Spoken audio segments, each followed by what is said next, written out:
I'm Will Hurd. I represent the 23rd Congressional District of Texas. I'm one of the freshmen here, so I've been up here in Washington, D.C. for a whopping 11 months. But I spent 9 years as an undercover officer in the CIA. I was the dude in the back alleys at 4 o'clock in the morning, chasing Al-Qaeda, the Taliban, nuclear weapon proliferators. And so when you talk about the threat that we're facing right now, the threat of ISIS, it's a clear and present danger to the United States. And there's many things that we need to be doing to stop this threat. And one thing we're doing this week is tightening up the visa waiver program. I also sat on the task force that looked at the threat of ISIS to the homeland. And one of the things that we found is many of our European allies are not sharing information to the way they should be. And these are folks, the Europeans are only checking 1 out of every 3 travel documents of people going through their countries. This kind of stuff needs to stop. We need to make sure that our European partners are sharing information with us and using the information we're giving to them. Because one of the things I learned when I was in the CIA, if you get the right information to the right people, you keep terrorists on the run and off our shores. Thank you very much. Thank you, Will.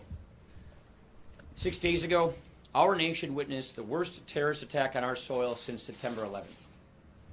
I know right now that many Americans feel unsafe and unsure. The people deserve to know that we are taking decisive action to protect ourselves and to tackle this threat. The day after the Paris attack, the Majority Leader, Leader McCarthy, put together a task force to weigh new actions that Congress could take, including recommendations made by our Homeland Security. Mr. Hurd's a member of this task force. First, the House voted to strengthen the certification requirements for our Syrian refugee program. That was a big bipartisan vote, a veto override majority bipartisan vote. Today, the House will vote to strengthen the nation's visa waiver program, another product of this task force.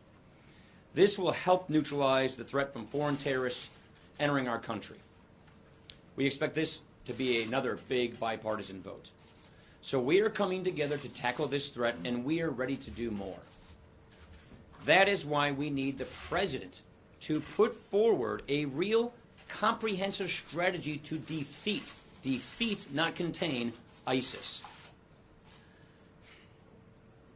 On Sunday night, we heard the President defend staying the course. But why would we stay the course when the enemy is evolving? If we lead from behind, we will remain one step behind. Defeating the enemy is going to take time. It's going to take all of our heart and all of our might. But we will persevere, and make no mistake, we will win. Finally, when we voted to pause the refugee program a few weeks ago, I made very clear at the time there would not be a religious test. There would be a security test. And that is because freedom of religion is a fundamental constitutional principle. It's a founding principle of this country. Normally, I do not comment on what's going on in the presidential election. I will take an exception today. This is not conservatism. What was proposed yesterday is not what this party stands for, and more importantly, it's not what this country stands for. Not only are there many Muslims serving in our armed forces, dying for this country, there are Muslims serving right here in the House, working every day to uphold and to defend the Constitution. Some of our best and biggest allies in this struggle and fight against radical Islamic terror are Muslims. The vast majority of whom are peaceful, who believe in pluralism, freedom, democracy, individual rights. I told our members this morning to always strive to live up to our highest ideals, to uphold those principles in the Constitution on which we swear every 2 years that we will defend. That's why we are here, and that is why we're going to stay here to do the people's house and do the people's work. Well, I thank the Speaker and I thank Will for their work. A couple points I want to make. Will talked about on suspension today, we'll have the visa waiver program legislation by Candace Miller. This is a piece of legislation that was introduced actually in the last Congress, passed out of the committee months ago in March, unanimously. We took the task force that Will served on in Homeland, the recommendations, and a few key points that he brought up. There's 38 countries in this program out of 196 around the world. But the program allows an individual to travel to other countries, not by ever getting a visa or have communications or an interview, simply online. Well, if there's a visa lost or stolen, who's that person coming into your country? If you don't have an e-passport, biometrics like America does, do you really trace who that individual is? But the biggest fear that I have, and so many in this conference on both sides of the aisle, is that you have more than 5,000 individuals that have Western passports in this program that have gone to Iraq or Syria in the last 5 years. Those are gaps that we need to fix. When the Speaker asked us to put together the task force, Counterterrorism and Homeland Security, we picked the committees that have jurisdiction. We'll meet again this week. But we are looking at short and long-term gaps that we need to fix in making sure that we're keeping the homeland safe. So we'll vote on that today. I believe that bill will become law and be bipartisan. That's why it's on suspension as well. We have a few outstanding items still to take up this week. For scheduling purposes, we told our members that there's a good chance they could be here through the weekend. They'll be here Friday for sure. We know we'll have to deal with a short-term CR where we will not allow the government not to be funded, so we'll do a short-term so we can finish our work, because we also, when we finish the Omni, the extenders, we want to make sure there's a lot of transparency for the country to be able to see what's inside those bills before any vote takes place. To defeat ISIS, it's going to take a strong strategy, and it's going to take strong leadership. Our intelligence community tells us that ISIS is not being contained. If you looked at President Obama's speech on Sunday night, all he talked about was the existing strategy that clearly is not working. And so while we know from our own intelligence community that ISIS not only is not being contained, but is actually coming into America, the American people need to see that clear strategy by the president. Rather than trying to take away the Second Amendment rights of law-abiding citizens, President Obama needs to lay out a clear strategy that confronts this direct threat. You know, the American people deserve to know that our government is doing everything in its power to keep them safe. And that's why the House is going to continue focusing on this direct threat by the legislation that we're moving forward, coming out of our task force, working with our members who have the best expertise and who have been working on this for years. So today when you see us take on a bill to actually reform the visa waiver program, something that President Obama himself acknowledges has loopholes that need to be closed. That's an example of the House moving forward to do everything in our power to keep American families safe.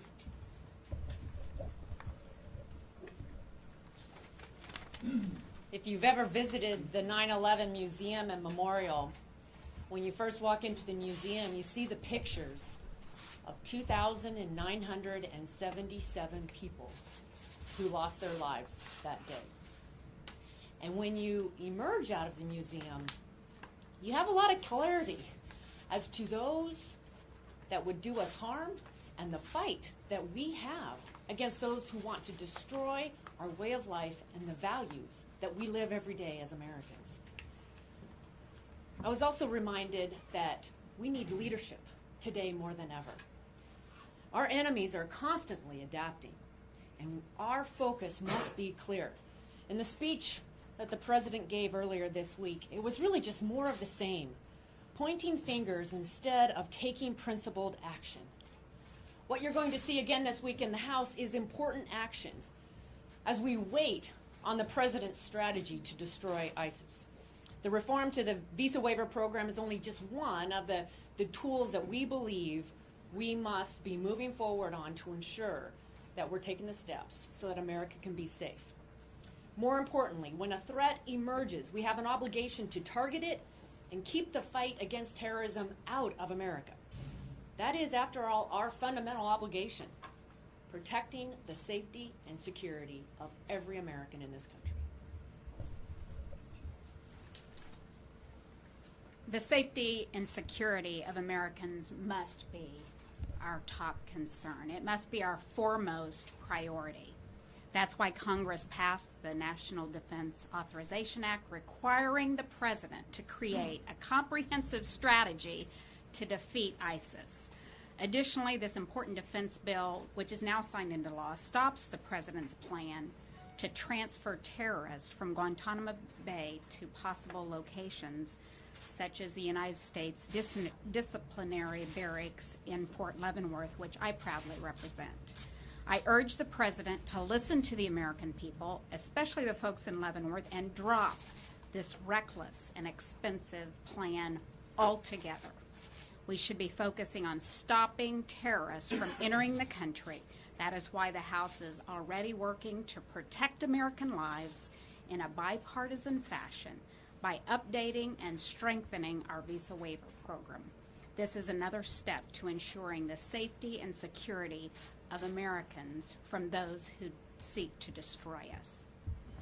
Questions? Are you concerned at all that Donald Trump's plan could make Americans less safe, that it could possibly hold terrorists? I've already given my response on what I think about his comments. Speaker Ryan, you know, you're very forceful, though, right there, in those comments. Do you think there could be lasting damage to the party from those types of comments? I'm not concerned about lasting damage to the party. I'm concerned about standing up for our country's principles. These are first principles, and our party is dedicated to these first principles. And that's why I think it's incumbent upon leaders of our party like myself to stand up and defend what conservatism is and what the Republican Party stands for. Mr. Speaker, I know that we're still working towards this omnibus bill here, and I know when we've asked you previously, so why don't we get appropriate this, well, some of these decisions have to be made by the leadership. So now we're just a few days, obviously we're going to have to do a CR for a few days. Where are we? Can you live with refugees being in or out of this bill? And so my answer will now evolve. And that means I am not going to negotiate through the media as to what it is we will or will not do. These negotiations are ongoing. We know that we're going to get it right instead of get it done fast. We are not going to waive the 3-day rule. We're going to make sure that members of Congress and therefore the public have the time to read what is agreed to. But we're not going to let the arbitrary December 11th deadline stop us from getting this right. We're going to get the best agreement we can possibly get, and those negotiations are ongoing. And I'm not going to negotiate through the media. Jonathan. Are you looking at a 2-year extenders at this point? We filed a 2-year extender last night at the Rules Committee. That is what we will do if we cannot get agreement on a long-term extender package, which obviously is our preference. Without commenting on the state of omnibus negotiations, how long of a short-term continuing resolution do you need to? That's something that the leaders and along with our folks over the other side of the Capitol will look at, but it will be a handful of days. We don't expect to do this for a long term. We need to get it right. I don't want us to go home until we get this done. Last question. In your role as Speaker, you presided over the Attorneys Convention this summer. If Trump is the nominee, can you back I'm going to support whoever the Republican nominee is, and I'm going to stand up for what I believe in as I do that. Thank you.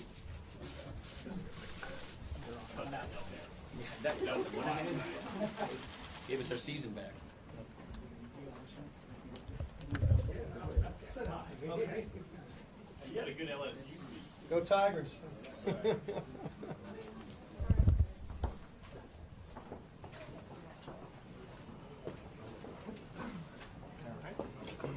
Full contact. Dave, thank you.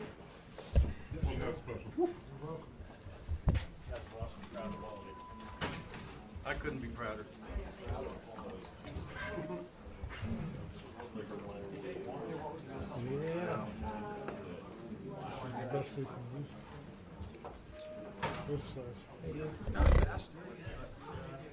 it was the last call. Report your conduct. You're smart. my contact.